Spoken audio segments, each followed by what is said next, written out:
Good morning विद्यार्थियों।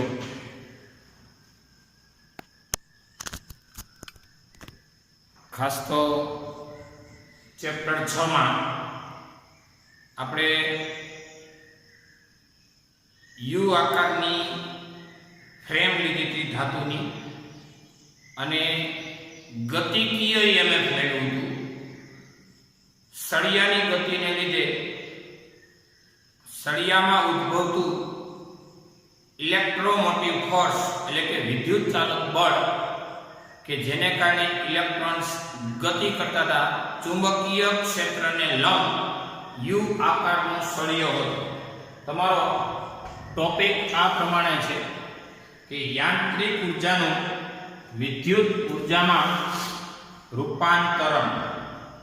Page number छे 215 ऊर्जानी विचारणा। ऊर्जानी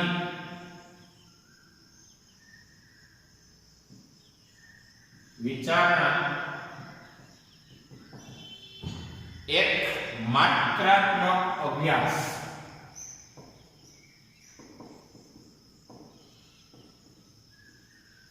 आ तमारो टॉपिक छे। हवे कई ऊर्जानी विचारणा करी रह्या छीए तो के तमारा आ टॉपिक ની અંદર गतिकीय ईएमएफ मेळववा माटे गतिकीय ईएमएफ मेळववा सळिया पर अथवा तो सळियानी यांत्रिक ऊर्जानु विद्युत ऊर्जामां रूपांतरण। यांत्रिक ऊर्जानु विद्युत ऊर्जामां रूपांतरण एमां एक खास करीने आ वखते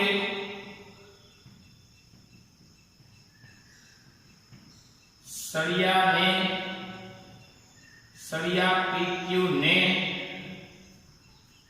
यू आकारनी धातुनी फ्रेम पर गति कराववाथी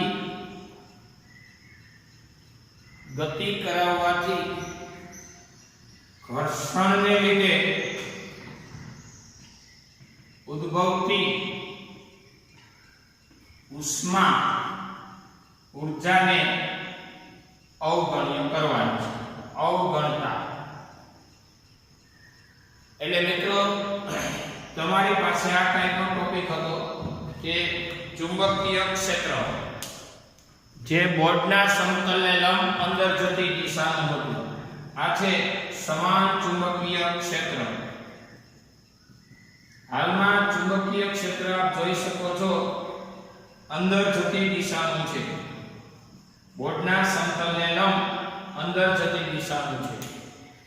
आ चुंबकीय क्षेत्र में जेनु समतल लंब रहे एवो यू आकारनो फ्रेम लीधी धातुनी फ्रेम। आ फ्रेम पर सळियो PQ आ छे सळियो PQ अने आ सळियाने आपणे V वेगथी गति करावવાનો છે। कोनी पर फ्रेम पर आ छे यू आकारनी फ्रेम। यू आकारनी धातुनी फ्रेम।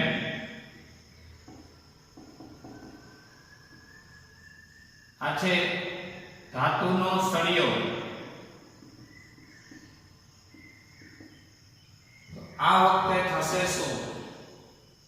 आ वखते पहेलो मुद्दो के तमारे एनी पर बल लगाडवानुं छे। कोनी पर? सळिया पर। सळिया पर बल लगाडशो એટલે સળિયામાં ના ઇલેક્ટ્રોનો ફોર્સ અનુભવશે અને એના દ્વારા પ્રવાહનું નિર્માણ કરશે, ઈએમએફ ઉત્પન્ન કરાવશે। તો હવે સળિયા ने अथवा तो सळिया पर बळ लगाडता સળિયામાંના ઇલેક્ટ્રોન પર બળ લાગવાથી પ્રવાહ પ્રેરિત થશે। ઇલેક્ટ્રોન પર બળ લાગે, ઇલેક્ટ્રોન ગતિ કરે અને વીજ પ્રવાહનું નિર્માણ કરે, પ્રવાહ પ્રેરિત થશે। આ પ્રવાહ I બરાબર E/R, જ્યાં I વિદ્યુત પ્રવાહ છે, E EMF છે અને સ્મોલ r એ અવરોધ છે, E બરાબર IR પરથી। તેથી I બરાબર E એટલે BLV/R, કારણ કે આ સળિયો આપણે ભણ્યા હતા લાસ્ટમાં કે સળિયો ગતિ કરે ત્યારે એ સળિયો BLV EMF વાળી બેટરીની જેમ વર્તે।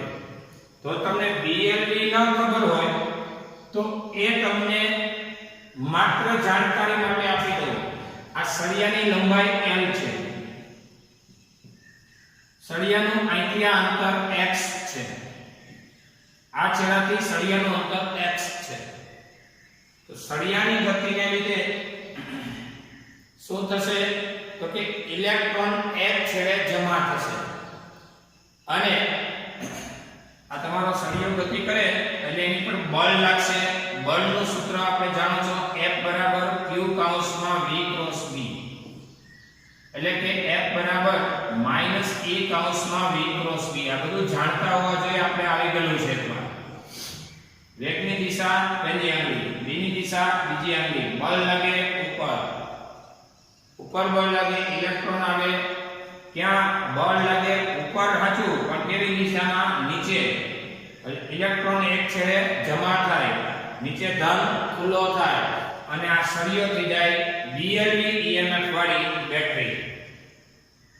યાદ રાખો, કારણ કે એ આપણે ભણ્યા હતા ફેરેડેના નિયમથી। ફેરેડેનો નિયમ આ પ્રમાણે હતો, E બરાબર dϕ/dt। યાદ કરો ફેરેડેનો નિયમ। આ બધું તમને રિકોલ આપું છું। તો d/dt ઓફ phi એટલે B ડોટ A, B અંદર જાય છે અને એરિયા પણ આ ફ્રેમનો અંદર જતી દિશાનો છે, એટલે B એ cos θ। તો ફાઇનલી d/dt ઓફ B એટલે શું, B એટલે ચુંબકીય ક્ષેત્ર અને એરિયા એટલે શું તો કે લંબાઈ ગુણ્યા પહોળાઈ એટલે કે Lx। તો B ચુંબકીય ક્ષેત્ર અચળ છે, L સળિયાની લંબાઈ અચળ છે, તો વધ્યું dx/dt એટલે વેલોસિટી, આ થઈ ગયું BLV, EMF થઈ ગયો E બરાબર BLV। આ સળિયાનો EMF ફેરેડેના નિયમથી મેં તમને રિકોલ આપ્યું, E બરાબર BLV કહી શકાય। એટલે BLV EMF વાળી બેટરીની જેમ આ સળિયો વર્તે છે। તો BLV/R। તો આ પ્રેરિત પ્રવાહને લીધે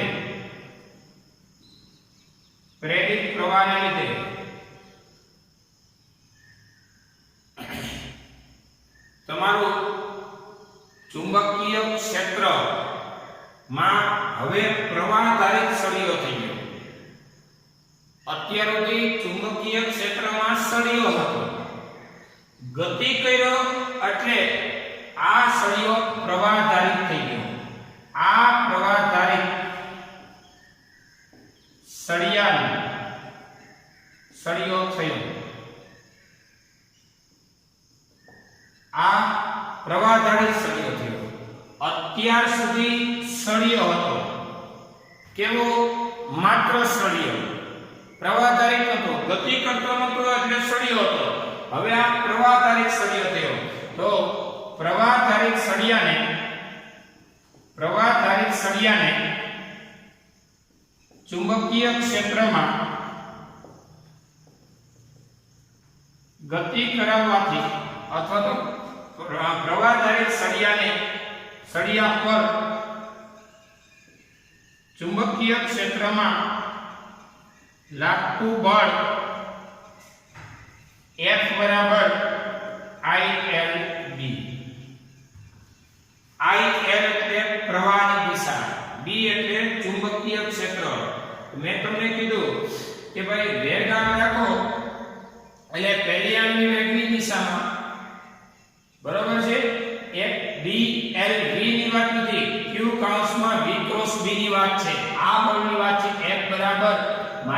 E કૌંસમાં v ક્રોસ b ની વાતો આલે છે તો પછી પહેલી આંગળી વેગની દિશા, બીજી આંગળી ચુંબકીય ક્ષેત્રની દિશા, અંગૂઠો આવ્યો ઉપર પણ બળ લાગે છે ક્યાં? એની વિરુદ્ધમાં એટલે નીચે. તો ઇલેક્ટ્રોન કઈ દિશામાં જાય? તો કે જે દિશામાં બળ હોય ને એ દિશામાં ફીલ્ડ હોય. ઇલેક્ટ્રોન ફીલ્ડની વિરુદ્ધ દિશામાં જાય. ઇલેક્ટ્રોન આ છેડે જમા થાય, અહીંયા ધન ખુલ્લો થાય. એટલે ઇલેક્ટ્રોન જમા થાય એટલે આ છેડો ઋણ અને નીચેનો છેડો ધન, એટલે સળિયો બની જાય આવી બેટરી. એટલે પ્રવાહનું નિર્માણ આ દિશા થાય માઈનસ થી પ્લસ તરફ. એટલે પ્રવાહની દિશા આ થઈ, આ પ્રવાહની દિશા થઈ, આ પ્રેરિત પ્રવાહની દિશા. તમારી પાઠ્ય પુસ્તકની અંદર પણ તમે ગતિકીય EMF માં જોઈ શકો છો પ્રેરિત પ્રવાહની દિશા. તો એમાં આ સળિયો એ ગતિ કરે છે. તમારી ટેક્સ્ટબુક પ્રમાણે પ્રેરિત પ્રવાહની દિશા PQ સળિયાને v વેગથી ગતિ કરાવવામાં આવે છે. વેગની દિશા એને આમ રાખી છે, આમ વેગની દિશા. હવે જરા જોઈ લેજો. પહેલી આંગળીની દિશામાં, બીજી આંગળી ચુંબકીય ક્ષેત્ર અંદર દિશામાં, બળ લાગે છે નીચે અને બળ લાગે છે નીચે એટલે ઇલેક્ટ્રોન આવે બળની વિરુદ્ધ દિશામાં, માઈનસ છે. ઇલેક્ટ્રોન ઉપર એટલે ઇલેક્ટ્રોન ઉપર એટલે આ છેડો ઋણ અને આ છેડો ધન, એટલે માઈનસ થી અહીંયા પ્લસ, એટલે પ્રવાહની દિશા થઈ ગઈ આમ. આ પાઠ્ય પુસ્તકની આકૃતિ થઈ. ફરીથી વેગની દિશામાં પહેલી આંગળી સળિયાને ધક્કો મારે, ચુંબકીય ક્ષેત્રમાં બીજી આંગળી, બળ લાગે છે ક્યાં? જમણા હાથના નિયમ પરથી નીચે. બળ નીચે લાગે તો અહીંયા બળ ઇલેક્ટ્રોન પર કઈ દિશામાં લાગે? એનાથી વિરુદ્ધમાં. ઇલેક્ટ્રોન ક્યાં જાય? બળની વિરુદ્ધમાં. કારણ કે જે દિશામાં બળ હોય એ દિશામાં ઇલેક્ટ્રિક ફીલ્ડ હોય. તો ઇલેક્ટ્રિક ફીલ્ડની વિરુદ્ધ દિશામાં ઇલેક્ટ્રોન જાય તો ઇલેક્ટ્રોન ગયા ઉપર. ઇલેક્ટ્રોન p છેડામાં જમા થયા અને q છેડે ધન ખુલ્લો થયો. એટલે ઉપરનો ઋણ, નીચેનો ધન અને આ થઈ ગઈ બેટરી. બેટરીની જેમ આ સળિયો વર્તે છે એટલે પ્રવાહની દિશા થઈ ગઈ તમારી આ પાઠ્ય પુસ્તકની લિમિટ. તો F બરાબર q કૌંસમાં v ક્રોસ b મુજબ એની પર ફોર્સ લાગ્યું, પ્રવાહનું નિર્માણ થયું અને સળિયો બેટરી બની ગયો. બેટરી બની ગયો તો EMF થયો E બરાબર BLV ના છેદમાં R. E બરાબર I બરાબર E by R. E બરાબર IR. ઓહમના નિયમની જ વાત છે. આ પ્રવાહધારિત સળિયો ત્રીજો હવે અને આ પ્રવાહધારિત સળિયા પર ચુંબકીય ક્ષેત્રમાં લાગતું બળ F બરાબર IL ક્રોસ B. ચલો બધાને ધ્યાન આપજો. IL ક્રોસ B હોય એટલે કે IL B sin થીટા હોય. IL ક્રોસ B હોય સૂત્ર. તો IL B sin 90 હોય અને sin 90 એટલે મૂલ્ય કહેવાય IL B. IL ની દિશા પહેલી આંગળી, B ની દિશા બીજી આંગળી.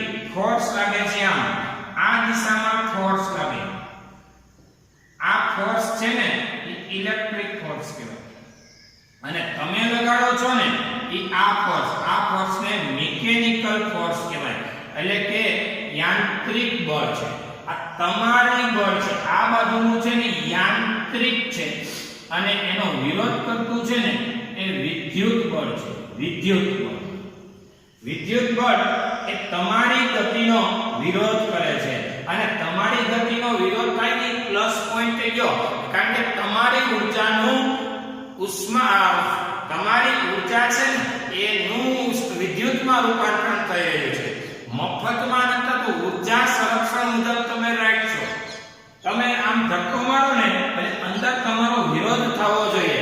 તમે ધક્કો મારો એ તમારો સપોર્ટ કરે તો ઓલા લેન્ઝના નિયમને કચરામાં નાખવા દેવો થઈ જાય. કારણ કે લેન્ઝનો નિયમ એ છે જેને લીધે ઉત્પન્ન થાય એની ગતિનો વિરોધ કરે એવી દિશામાં EMF પ્રેરિત થાય.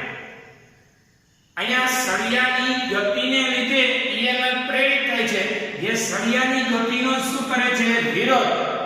એ ટાઈપનું ફોર્સ લાગે એટલે યાંત્રિક બળ તમારે ડાબી બાજુ લગાડવાનું છે, તમારે ધક્કો મારી દેવાનો છે.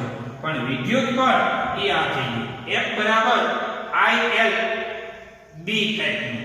તો પછી હવે F બરાબર હાલમાં તમારી આ યાંત્રિક કાર્ય જ થઈ રહ્યું છે, આ તો EMF પ્રેરિત થયું છે. તમે શું બળ લગાવો છો તો કે તમારું પ્રવાહધારિત સળિયો થયો, આ પ્રવાહધારિત સળિયા પર ચુંબકીય ક્ષેત્રમાં આટલું બળ લાગે છે. તો F બરાબર I એટલે BLV/R, I એટલે BLV/R into LB. તો પછી ફાઇનલી F આવો થયો, F બરાબર B² L² V/R, B² L² V/R આવું ફોર્સ થયું. અને આ ફોર્સ એટલે ચલો અહીંયા જોજો, આ ફોર્સ એટલે જરા આ ચેકીના બધું જોઈ લો. ઊર્જાની વિચારણા એક માત્રાત્મક અભ્યાસ, એમાં ગતિકીય EMF મેળવવા સળિયાની યાંત્રિક ઊર્જાનું આપણે વિદ્યુત ઊર્જામાં રૂપાંતર કરી રહ્યા છીએ. આ વખતે સળિયા પીક્યુને યુ આકારની ધાતુની ફ્રેમ ઉપર ગતિ કરાવવાનો છે અને સળિયાની ગતિને લીધે ઘર્ષણ સ્વરૂપે ઉદ્ભવતી ઉષ્માને અવગણવાની છે.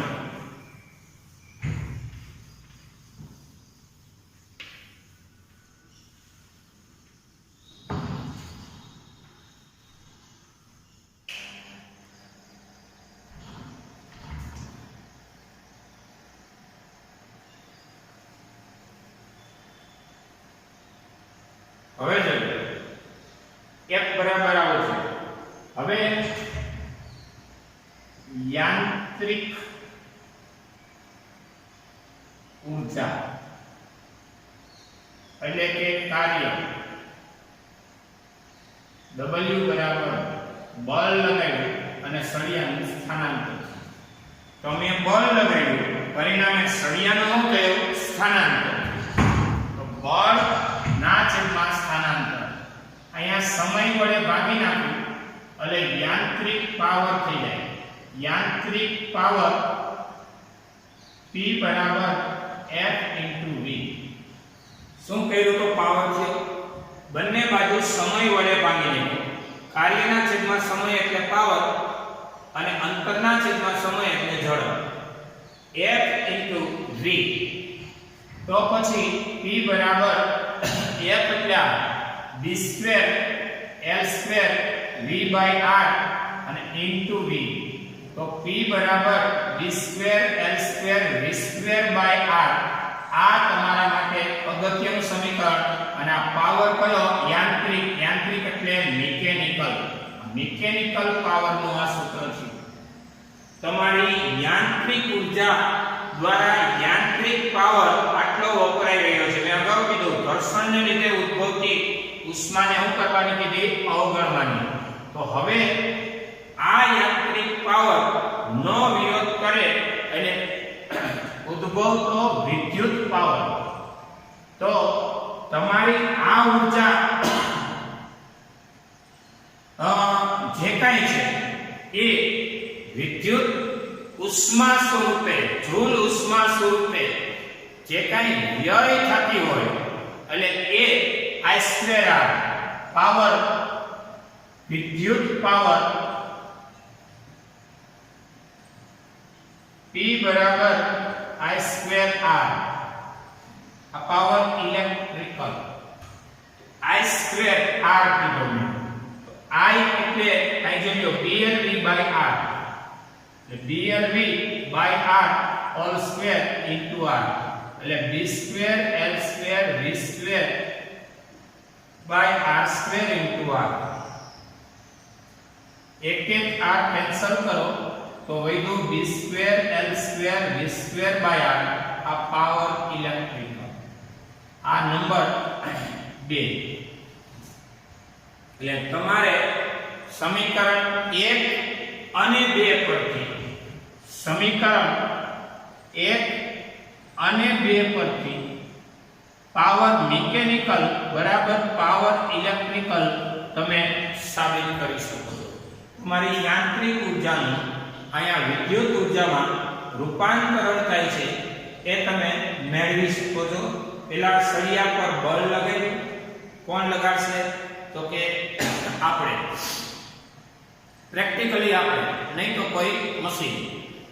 તો એ બળ લગાડો અને સળિયામાંના ઇલેક્ટ્રોન ઉપર જ બળ લાગે. સળિયા ઉપર બળ લગાડો એટલે સળિયામાંના સભ્યો પર જ બળ લાગે અને આ બળ લાગવાથી પ્રવાહનું નિર્માણ થાય. એટલે I બરાબર E બાય R અને સળિયો બની જાય ચુંબકીય ક્ષેત્રને લંબ ગતિ કરવાથી આ સળિયો બની જાય બેટરી. એનો EMF કહેવાય BLV અને BLV બાય R. આ પ્રેરિત પ્રવાહ થયો. હવે આ પ્રવાહદાયક સળિયો થયો એ ચુંબકીય ક્ષેત્રમાં હાલમાં ગતિ કરી રહ્યો છે. અત્યાર સુધી સળિયો ગતિ કરી રહ્યો હતો સ્ટાર્ટિંગમાં. હવે પ્રવાહદાયક સળિયો છે એ ચુંબકીય ક્ષેત્રમાં છે ત્યારે એની ઉપર લાગતું બળ F બરાબર ILB. I એટલે BLV by R into LB એટલે B²L²V બાય R. આટલું ફોર્સ લાગે. આ ફોર્સ ઇન્ટુ વેલોસિટી એટલે યાંત્રિક પાવર છે. યાંત્રિક ઉર્જામાંથી યાંત્રિક પાવર, ઉર્જાના છેદમાં સમય એટલે પાવર, અંતરના છેદમાં સમય એટલે વેગ. એટલે B²L²V by R into V એટલે B²L²V² બાય R. આ મિકેનિકલ પાવર એટલે કે યાંત્રિક પાવર છે. જ્યારે વિદ્યુત પાવરની વાત કરું તો I²R. I એટલે તમે જાણો છો BLV બાય R એનો હોલ સ્ક્વેર ઇન્ટુ R એટલે B²L²V² બાય R². એક એક R ઉડાડી દીધા વૈદ્યુત R. તમારી યાંત્રિક ઉર્જાનું અહીંયા કહેવાય વિદ્યુત ઉર્જામાં આ રૂપાંતરણ, અને આ રૂપાંતરણ એક માત્રાત્મક ખ્યાલ કહેવાય.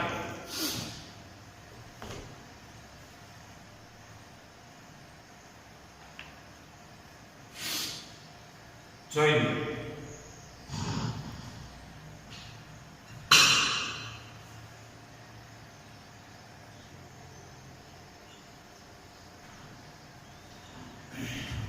આપણે ભણ્યા સળિયા પીક્યુને જે યાંત્રિક ઉર્જા આપો છો એ યાંત્રિક ઉર્જાનું વિદ્યુત ઉર્જામાં રૂપાંતરણ થાય અને છેવટે ઉષ્મા સ્વરૂપે એ ઉર્જાનું રૂપાંતરણ થાય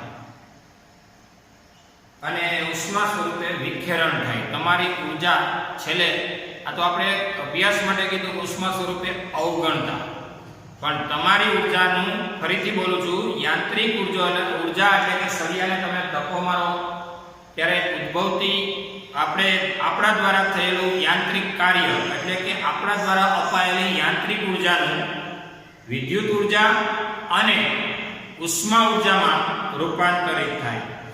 તો હવે આ સિવાય વીજભાર Q અને ફ્લક્સ વચ્ચેનું સૂત્ર, વીજભાર Q અને વિદ્યુત ફ્લક્સ phi વચ્ચેનો સંબંધ દર્શાવતું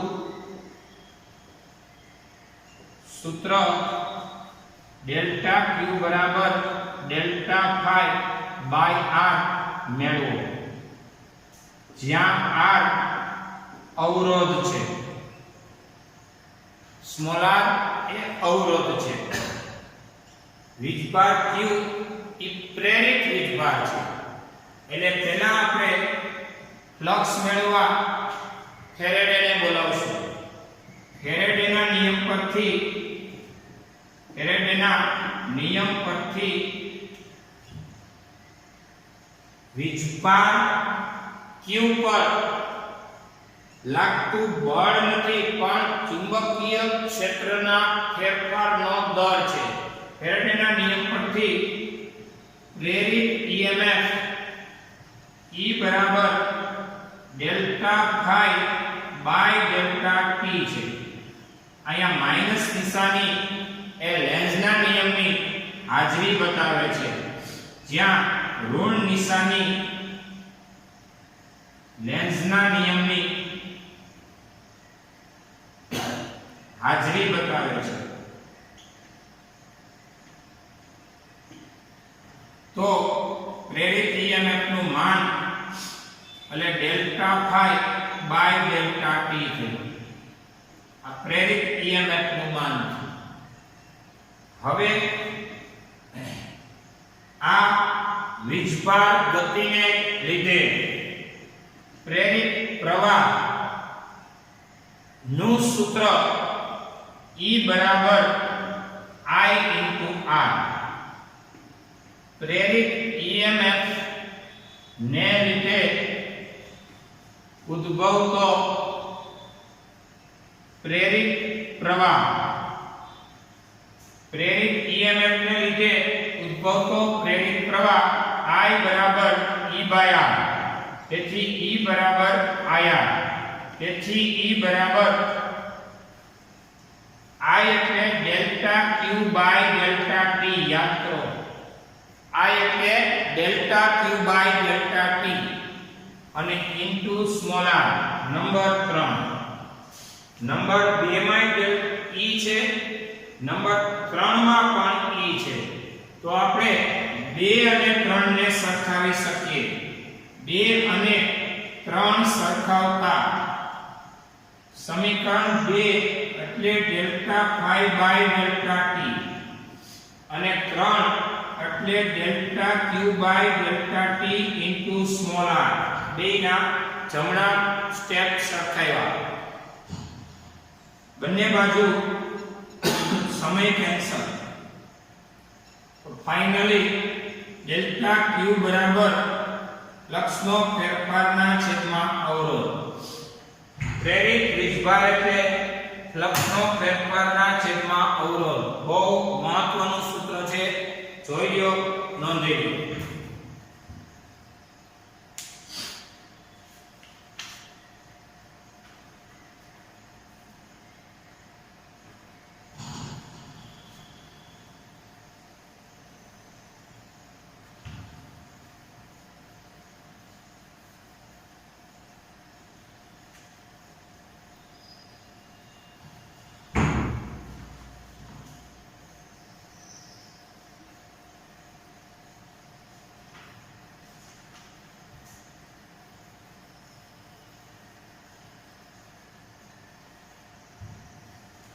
ત્યાર પછી આપણે ભણશું ઘુમરી પ્રવાહ.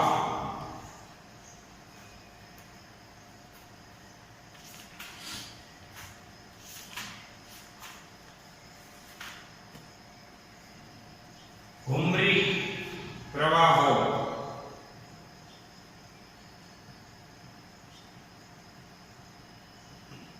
જેને કહેવાય એડી કરન્ટ. એડી કરન્ટ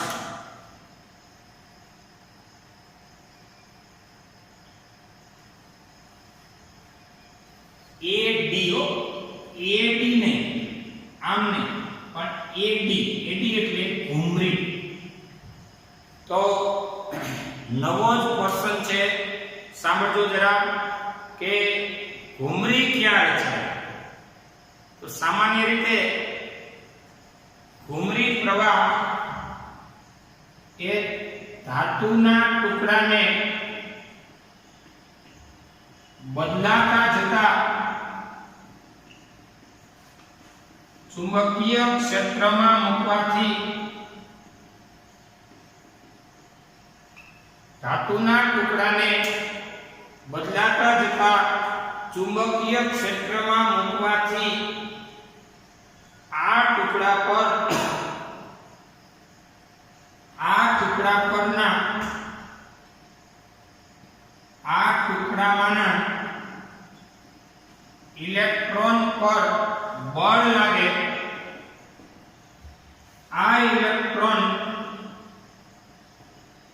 લઘુત્તમ અવરોધવાળા માર્ગે ગતિ કરી પ્રવાહનું નિર્માણ કરે.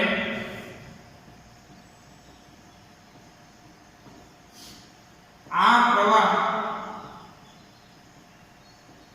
પાણીમાં રચાતા વમળ જેવા કાઉસમાં કહેવાય ઘુમરી પ્રકારના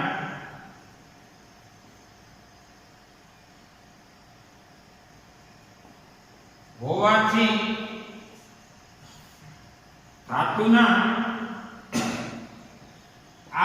ટુકડામાં ઉદ્ભવતો આ પ્રવાહ ઘુમરી પ્રવાહ કૌંસમાં એડી પ્રવાહ કહેવાય, એડી કરંટ કહેવાય અથવા તો એડી પ્રવાહ કહેવાય. એ કે કઈ સમજાણું નહીં. એડી ધાતુના ટુકડાને બદલાતા જતા ચુંબકીય ક્ષેત્રમાં મૂકવાનું. તો આ ધાતુના ટુકડામાંના ઇલેક્ટ્રોન ઉપર બળ લાગે. ઇલેક્ટ્રોન લઘુત્તમ અવરોધ દ્વારા માર્ગે ગતિ કરી અને પ્રવાહનું નિર્માણ કરે. આ પ્રવાહ પાણીમાં રચાતા વમળ જેવા અને ધાતુના આ ટુકડામાંના ઉદ્ભવતો આ પ્રવાહ એ ઘુમરી પ્રવાહ તરીકે ઓળખાય. આ એડી પ્રવાહ નું સૌપ્રથમ અવલોકન ફુકોલ્ટે કર્યું. ફુકોલ્ટ નામના વૈજ્ઞાનિકે એડી પ્રવાહની પેટર્ન કેવી છે એ નક્કી કરી હતી. તો આ એડી પ્રવાહ ક્યાં રચાય? તો કે ચુંબકીય ક્ષેત્રમાં ધાતુના ટુકડાને ગતિ કરાવો. તો ચુંબકીય ક્ષેત્ર ક્યાં હોય? તો કે ચુંબકની આસપાસ હોય. તો ચુંબકીય ક્ષેત્રમાં ધાતુના ટુકડાને ગતિ કરાવે. ધાતુના ટુકડા પર બદલાતું જતું ચુંબકીય ક્ષેત્રની અસર રહે. તો ધાતુના ટુકડાને બદલાતા જતા ચુંબકીય ક્ષેત્રમાં મૂકો અથવા તો ચુંબકીય ક્ષેત્ર ફિક્સ રાખો અને ધાતુના ટુકડાને ગતિ કરતો કરતો બદલાવો. બેમાંથી ગમે એક. ચુંબકોનું ચુંબકીય ક્ષેત્ર ફિક્સ કરી દો, એમાંથી ધાતુને જ પસાર કરાવો એટલે ધાતુની સ્થિતિ ચુંબકીય ક્ષેત્રમાંથી બદલાતી જાય છે. એટલે એ બદલાતું જતું ચુંબકીય ક્ષેત્ર છે. ઓલા જેવી વાત કેવી કે તમે એક જગ્યાએ બેસો અને તમારી ઉપર પંખા દ્વારા હવા ફેંકવામાં આવે એટલે હવાનો માળો તમારી પર છે. બીજી રીત, હવા સ્થિર રાખો એટલે એને કહેવાય તમે કોઈ જગ્યાએ સ્થિર હવામાં તમે ઝડપથી દોડો તોય તમારી ઉપર હવાનો એટેક થયો. હવાનો એટેક બે રીતે થાય. તમારે સ્થિર રહીને હવાને એટેક કરાવવાની અથવા તો હવાને સ્થિર રાખીને તમારે ગતિ કરાવવાની. બેમાંથી એકને.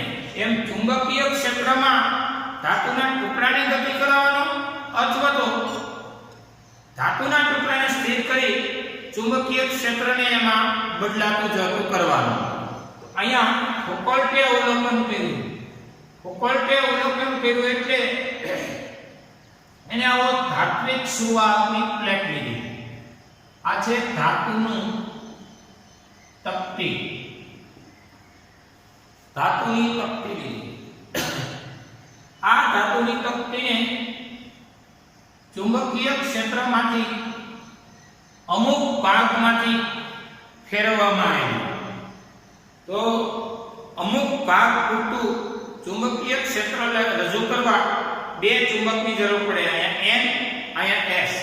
સપોઝ આ N છે, આ S છે અને એમાંથી આ ધાતુની પ્લેટને ફેરવવામાં આવે છે અને આ ફેરવવાને કારણે અંદરના ઇલેક્ટ્રોનો સપોઝ આટલા ભાગમાં આપણે ચુંબકીય ક્ષેત્ર મેન્ટેન કરાવીશું.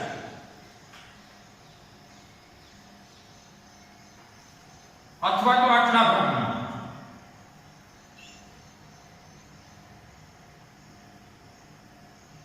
ભાગમાં આપણે ચુંબકીય ક્ષેત્ર મેન્ટેન કરાવીશું અને આ પ્લેટને ફેરવશું. બધે ચુંબકીય ક્ષેત્ર નથી, અમુક ભાગ પૂરતો જ રહે. અમુક ભાગ પૂરતું ચુંબકીય ક્ષેત્ર રાખ્યું. બીજી પ્લેટ એવી રાખી ભણવા માટે બીજો ઓપ્શન. બીજી પ્લેટ એવી રાખી એવડી સાઈઝની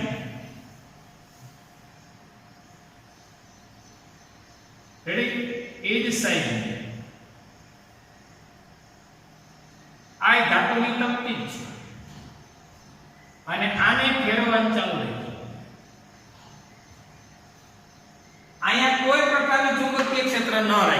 પ્રેક્ટિકલી છે ભાઈ, આમાં કોઈ દેખાય નહીં પ્રવાહ, પણ અનુભવાય. એમાં જો બંને પર સમાન ટોર્ક લગાવ્યું, કારણ કે બંનેની એક્સેલ અને ધરી એ સરખી. બંનેને સપોઝ બેરિંગમાં રાખેલી હોય તો બેરિંગ પણ બધું બે માટે કોમન એવા અરખી ધાતુની પ્લેટ, સરખા બેરિંગ, સરખી ટેકનોલોજી ભાઈ, બધું હરખું. પણ આટલા ભાગમાં ચુંબકીય ક્ષેત્ર રાખ્યું, એટલે બે ચુંબકો રાખ્યા, આ બાજુ N, આ બાજુ S, અને એ બે ચુંબકોની વચ્ચે ક્યાં આને ફેરવવામાં આવ્યું, આને એનું હવા ફેરવવામાં આવ્યું. અહીં હવા તો છે પણ સાથે ચુંબકીય ક્ષેત્ર છે.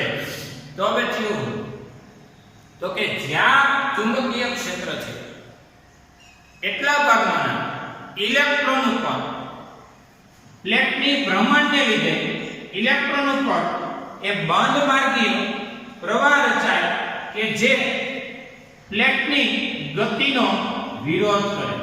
આનું નામ એડી પ્રવાહ છે. એડી પ્રવાહ એ પ્લેટની ગતિનો વિરોધ કરે છે. મિકેનિઝમ આવું છે કે આ અને આ બંનેને સમાન ટોર્ક લાગે. ફરીથી કહું છું, બંને સમાન ધાતુની તપતી, બંનેને સમાન એક્સેલ અને ધરી, સમાન બેરિંગ, બધુંય સમાન. ફેર એટલો કે આ માત્ર હવામાં જ ભ્રમણ કરે છે. ગુરુત્વાકર્ષણ ક્ષેત્ર તો બેયમાં છે જ, પૃથ્વી પરની ટેકનોલોજીઓ છે, પણ અહીંયા ચુંબકીય ક્ષેત્ર એક્સ્ટ્રા રાખ્યું છે. તો હવે જે ચુંબકીય ક્ષેત્રમાં ધાતુની પ્લેટ ફરે છે એના ભ્રમણ અને આના ભ્રમણમાં ફેર હું મિત્રો તમે પણ કહી શકશો કે જે ચુંબકીય ક્ષેત્રમાંથી પસાર થાય છે એ પ્લેટ વેલી બંધ થઈ જાય, ધીમી પડી જાય, ઓલી એ ફેરે રાખશે. આ કેમ ધીમી પડી? તો કે અંદરના ઇલેક્ટ્રોનો એવી દિશામાં એ પ્લેટનો વિરોધ કરી રહ્યા છે કે જે પ્લેટની ગતિને ધીમી પાડી રહ્યા છે, અને જેના દ્વારા એડી પ્રવાહનું નિર્માણ થાય છે. કારણ કે અંદર મુક્ત ઇલેક્ટ્રોન હોય, પાકું કે નહીં મને કહો, ધાતુ છે. મુક્ત ઇલેક્ટ્રોન હોય તો મુક્ત ઇલેક્ટ્રોન ઉપર બળ કેવું લાગે? તો કે આવડું આ બળ લાગે. બળનું સૂત્ર હું F બરાબર Q કૌંસમાં તો E કૌંસમાં V ક્રોસ V. આવું બળ લાગે ભાઈ, અને એ બળ લાગે એટલે ઇલેક્ટ્રોન કઈ દિશામાં આ બળ અનુભવે? તો કે ગતિ થતી હોય ને એની વિરુદ્ધ દિશામાં પ્રવાહનું નિર્માણ કરે. આ પ્રવાહ છે ને એ પ્રવાહ એ જ એડી પ્રવાહ. અને પાછો એક શબ્દ છે લઘુત્તમ અવરોધ વાળા માર્ગે જાય. કારણ કે ઇલેક્ટ્રોનો ગતિ કરતા એવી ઘૂમરી મારે અને બંધ ગાળો બનાવે કે જેમાં એ ગતિ દરમિયાન રસ્તામાં પણ અન્ય ધન આયનો સાથેની અથડામણો થાય તો રસ્તામાંથી ફેરફાર થતા અવરોધ ઓછો થાય એવા માર્ગે પસંદ કરી અને બંધ ગાળો ચાલુ કરે. એક ઇલેક્ટ્રોનનો ઇલેક્ટ્રોન્સ હોય, જથ્થાબંધ ઇલેક્ટ્રોન્સ હોય, ઘણું બધું ફોર્સ લાગતું હોય. જો Q બરાબર એની મૂક્યો અહીંયા 50 E 500 E જેટલી મૂક્યું એટલી. આ તો એક E લઈને આલું છું. F બરાબર Q કૌંસમાં V ક્રોસ V સૂત્ર છે. એમાં Q બરાબર A ની મૂકો. ઢગલાબંધ ઇલેક્ટ્રોન હોય તો ઢગલાબંધ મોટા મૂલ્યનું ફોર્સ લાગે. આ ફોર્સ ની તમારી પ્લેટની ધાતુની તપતીની ગતિનો શું કરવા માટે ભાઈ? વિરોધ કરે. એટલે આ પ્લેટ ધીમી પડી જશે. જ્યારે આ પ્લેટ એ ધીમી પડતા વાર લાગશે. એટલે આ વાત છે એડી પ્રવાહની. જરા જોઈએ.